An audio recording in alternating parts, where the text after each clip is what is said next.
शांत पहाड़ियों के बीच बसा चुनावी गांव अपनी सादगी और मेहनत के लिए जाना जाता था। बरसात की उस रात टूटी छत से गिरती हर बूंद उनके संघर्ष का नाम दोहरा रही थी। अनिकेत बेटा, आज बाहर मत जाना, रास्ता बह गया है। अगर मैं नहीं गया तो धरा की पढ़ाई कैसे चलेगी?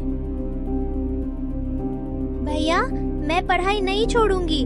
देखना, मैं कुछ बन कर दिखाऊंगी। गरीबी ने उन्हें रोका नहीं था, बस और मजबूत बनाया था।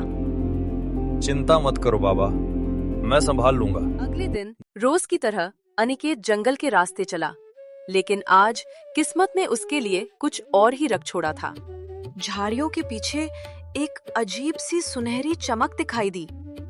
ये कैसी रोशनी है जो दिल से नहीं हारता? प्रकाश उसी को मिलता है अनिकेत। आप कौन है? सूखी मिट्टी में दरारें पड़ चुकी थीं, फसलें आधी मुरझा चुकी थीं और आधी टूटकर जमीन पर बिखरी पड़ी थीं। अगले ही दिन गांव के सरपंच मुकुंद सिंह बड़ी सभा बुलाते हैं। गांव की हालत खराब है, बदलाव जरूरी है।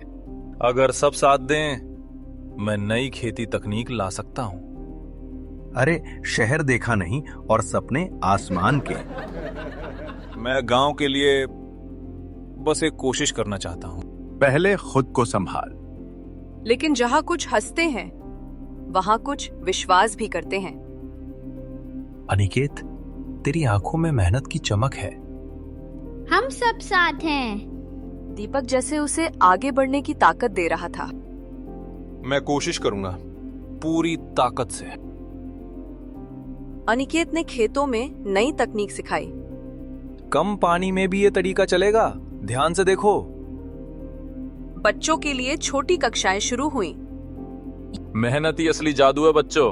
रात को वो दीपक जलाता। दीपक की सुनहरी लौ उसे नई नई प्रेरणा देती।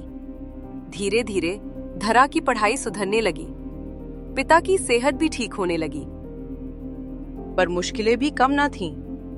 एक दिन गांव का लालची व्यापारी लाला भंवरलाल सरपंच के पास शिकायत लेकर गया। साहब, ये लड़का गांव को भड़का रहा है। मेरी दुकानों से लोग उधार लेना बंद कर रहे हैं। सरपंच ने अनिकेत को बुलाकर कहा, लोगों में बदलाव लाना आसान नहीं होता, पर तुम्हारा इरादा नेक है। हिम्मत रखो। कुछ महीनों बाद गांव की सूखी धरती हरी हो गई।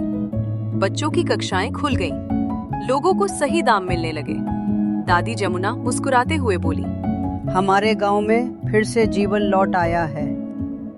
सरपंच ने पंचायत की बैठक में घोषणा की, अनिकेत की मेहनत से हमारा गांव अब जिले में मॉडल गांव घोषित हुआ है। भीड़ तालियां बजाते बजाते थक गई। धरा ने दौड़कर अनिकेत को गले लगाया। भैया, अब लोग कहते हैं कि मैं अनिकेत की बहन हूँ। यह मेरे लिए गर्व है। चमत्कार तब होता है जब इंसान हार मानने से इनकार कर दे।